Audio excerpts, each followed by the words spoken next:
दोस्तों, स्वागत है आप सभी का हिंदी नेट सेट अध्ययन में। आज हम देखेंगे छायावाद के 4 आदर्श स्तंभों में से प्रमुख एक जयशंकर प्रसाद जी की रचना कामायनी। कामायनी में आज हम देखेंगे श्रद्धा सर्ग का सारांश तथा कुछ महत्वपूर्ण पदों की व्याख्या। यह श्रद्धा सर्ग की व्याख्या देखने से पूर्व हम पूरे कामायनी का संक्षिप्त परिचय देखते हैं। कामायनी महाकाव्य प्रसाद जी की सर्वश्रेष्ठ कृति मानी जाती है, जिसे विश्व साहित्य में प्रमुख स्थान प्राप्त है। इसमें मनु, श्रद्धा और ईड़ा के माध्यम से मानव के हृदय, श्रद्धा और बुद्धि, ईड़ा के समन्वय का संदेश दिया गया है।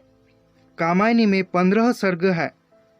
चिंता, आशा, श्रद्धा, काम, वासना, लज्जा, कर्म, ईर्ष्या, ईड़ा, स्वप्न, संघर्ष, निर्वेद, दर्शन, रहस्य, आनंद। प्रसाद जी ने कामायनी में अभिव्यक्त जीवन दर्शन के माध्यम से आधुनिक मानव को अपना जीवन सुखी बनाने हेतु कुछ दिशा निर्देश दिए हैं। प्रसाद के दार्शनिक विचारों पर सर्वाधिक प्रभाव शैव दर्शन के अंतर्गत आने वाले प्रत्यभिज्ञा दर्शन का पड़ता है। कामायनी में प्रयुक्त अनेक पारिभाषिक शब्द प्रत्यभिज्ञा दर्शन के शब्द है। प्रसाद जी की निपुणता यह रही है कि उन्होंने दर्शन के नीरस एवं शुष्क विचारों को भाव एवं कल्पना के योग में सरस एवं सर्वजन सुलभ बना दिया गया है। परिणामतः कथा कहीं बोझिल नहीं हुई है। कामायनी के दार्शनिक विचार व्यावहारिक है, जिसे अपनाकर मानव अपने विचार की आनंदमय बना सकता है। इस कृति में आनंद प्राप्ति के लिए प्रसाद के हृदय और बुद्धि, सुख और दुख, इच्छा, ज्ञान और क्रिया की समरसता पर बल दिया गया है। इसमें प्रमुख पात्र मनु जल प्लावन की घटना में देव जाति के विनाश के विषय में विचार करते हुए इस निष्कर्ष पर पहुंचते हैं कि देव जाति अहंकार अकस्मात और भोग विलास की अधिकता से कारण नष्ट हुए हैं। इस प्रकार हमने कामायनी महाकाव्य का संक्षिप्त में सारांश देखा तथा परिचय देखा। आज हम अभी देखेंगे कामायनी के अंतर्गत जो कुछ भी सर्ग है, जिसमें श्रद्धा, लज्जा, ऐसे कई सर्ग है। उस सर्ग में से आज हम देखेंगे जो महत्वपूर्ण सर्ग है वह है श्रद्धा। श्रद्धा सर्ग का संक्षिप्त सारांश और कुछ पदों की व्याख्या देखते हैं। जब मनु चिंतित और किसी के प्रति अनंत पिपासा प्यास से व्याकुल थे, तभी सामने से एक नारी के मुख से निकला मधुर प्रश्न सुनाई पड़ता है। अरे, संसार समुद्र के इस तट पर तरंगों से फेंकी हुई मणि की भांति तुम कौन हो? मनु का हृदय मधुर रस से भर गया। सामने देखते हैं कि गांधार देश के मुलायम भेड़ों के चर्म से कमी हुई एक सुंदर बाला खड़ी है। मनु ने पूछा कि तुम कौन हो? प्रति उत्तर में वह बाला कहती है कि मैं ललित कलाओं को सीखने की उत्सुकतावश इधर उधर घूम रही थी। मन में कौतूहल जागृत था और मैं हृदय से सुंदर सत्य की खोज कर रही थी।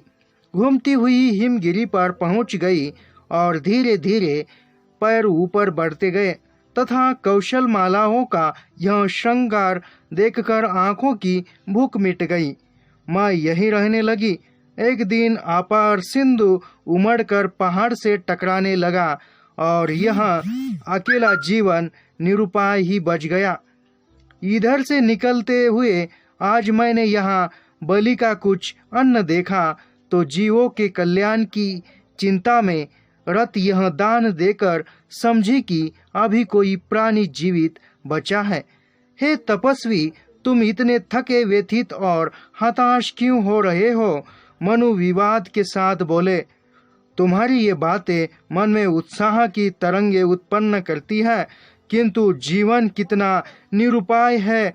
श्रद्धा के बहुत स्नेह से जीवन की महत्ता एवं प्रकृति के नियम के बारे में समझने में मनु जीवन के प्रति आशावान हो जाते हैं। इसी श्रद्धा को प्रस्तुत महाकाव्य में कामायनी कहा गया है। श्रद्धा रतिपति काम की पुत्री है। तो देखते हैं, इस प्रकार हमने देखा कि श्रद्धा सर्ग का संक्षिप्त सारांश। अभी देखते हैं इसमें कुछ पंक्तियों की, कुछ पदों की व्याख्या। तो देखते हैं पहला पद यानी पहला छंद भी हम इसे कह सकते हैं। कौन तुम संतृप्त जल निधि तीर, तरंगों से फेंकी मनी एक, कर रहे निर्जन का चुपचाप, प्रभा की धार से अभिषेक, मधुर विश्रांत और एकांत, जगत का सुलझा हुआ रहस्य, एक करुणामय सुंदर मौन और चंचल मन का आलस्य। निर्जन स्थान में मनु को बैठे हुए देखकर श्रद्धा कहती है कि जिस प्रकार समुद्र की लहर किसी मणि को उछालकर किनारे पर फेंक देती है और वह उस नुकसान स्थान पर अपनी चमक से जगमगा देता है, उसी तरह इस एकांत स्थान में तुम कौन हो। यानी कि समुद्र यानी एक विश्व। कहने का मतलब यह है कि श्रद्धा कहती है कि मनुष्य समुद्र जिस प्रकार एक मोती को किनारे फेंक देता है, उसी प्रकार समाज ने तुम्हें अलग तरह फेंक दिया है और तुम वहां बैठकर अपनी चमक से सारे विश्व को जगमगा रहे हो, सुंदरता प्रदान कर रहे हो। तुम कौन हो। श्रद्धा आगे कहती है कि तुम इस मधुर और एकांत स्थान पर इस जगत के सुलझे हुए रहस्य के समान लग रहे हो, अर्थात प्रलय के बाद इस संसार में कौन शेष है, यह तुम्हें देखकर इस रहस्य का भेद खुल रहा है। तुम बहुत ही सुंदर हो और तुम्हारा यह शांत रहना मेरे मन में करुणा को जगा रहा है। तुम्हारे चंचल मन में आलस्य का समावेश प्रतीत हो रहा है। यानी कहने का मतलब इतना है कि श्रद्धा कहती है कि मनुष्य सारा संसार नष्ट हो गया है, सारा संसार नष्ट हो गया है, सारा जो जीवन था वह जीवन नष्ट हो गया है। तुम एक रहस्य की तरह ही बच गए हो, जो कि तुम यहाँ हो और तुम्हारा यह मौन यानी निशब्द मनु बैठा है, सिर्फ श्रद्धा की बातें सुन रहा है। तो वह बातें सुनकर श्रद्धा कहती है तुम्हारा यह मौन मुझे भाता है और तुम्हारे मौन में मेरे मन में आकर्षण का भाव निर्माण हो रहा है। इसी प्रकार पहला छंद रहा तो दूसरा छंद इस प्रकार है। और देखा वह सुंदर दृश्य नयन का इंद्रजाल अभिराम, कुसुम वैभव में लता समान, चंद्रिका में लिपटा घनश्याम, हृदय की अनकृति बाह्य उदार, एक लंबी काया उन्मुक्त, मधुबन क्रीड़ाए जो शिशु साल, सुशोभित हो सौरभ संयुक्त। अब देखते हैं इस पद की व्याख्या। मनु ने श्रद्धा को देखा तो वह देखते ही रह गए।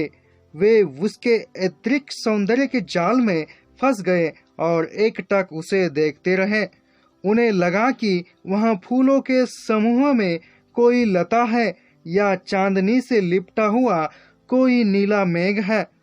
श्रद्धा के शरीर को देखकर ऐसा लग रहा था मानो शरीर ने हृदय ही अनुकरण कर रखा हो।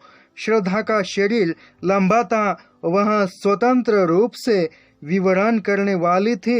ऐसा लगता था मानो साल के छोटे वृक्ष से मधुर व पवन क्रीड़ा कर रही है और वह सुगंध से सुशोभित हो रहा हो। कहने का मतलब यहाँ इस दूसरे छंद में मनु बोलता है श्रद्धा को, श्रद्धा इतनी सुंदर है जैसे साल वृक्ष सुंदर होता है उसी प्रकार। यानी एक पुष्प के गुच्छों में एक लता एक छोटी सी बेल लिपटी हुई ऊपर जाती है, उसी प्रकार यहाँ श्रद्धा का सौंदर्य चित्रित किया गया है। और श्रद्धा के सौंदर्य को देखकर यहाँ मनु भी आकर्षित हो उठते हैं। तो देखते हैं अगला छंद। नित्य यौवन छवि से हो दीप्त, विश्व की करुण कामना मूर्त, स्पर्श के आकर्षण से पूर्ण, प्रकट करती जो जड़ में स्फूर्ति। उषा की पहली लेखा कांत माधुरी से भीगी भर मोद, मद भरी जैसे उठे सलज्ज भोर की ताकत द्युति की गोद। यहाँ श्रद्धा का सौंदर्य इस तरह चमक रहा था मानो वह नवीन यौवन के सौंदर्य से परिपूर्ण है। वह संसार के लिए करुणा की जीवंत मूर्ति लग रही थी। उसे देखकर केवल स्पर्श करने का मन कर रहा था। श्रद्धा के दिव्य सौंदर्य को देखकर ऐसा लगता था मानो उसे देखने मात्र से ही जड़ से चेतना का भाव प्रकट हो जाएगा।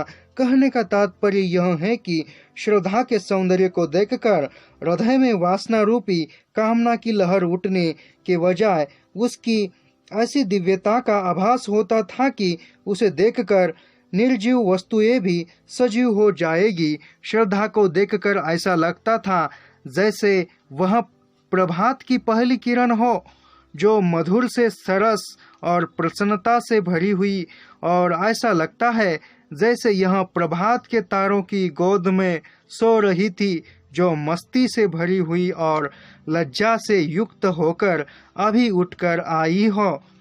तो इसी प्रकार आज हमने कामायनी महाकाव्य में श्रद्धा सर्ग का सारांश और कुछ पदों की संक्षिप्त व्याख्या देखी। तो अगले यानी कल के वीडियो में आज देखेंगे हम लज्जा सर्ग के कुछ पदों की व्याख्या और उसका भी संक्षिप्त परिचय। तो मिलता है कल के वीडियो में, तब तक के लिए धन्यवाद।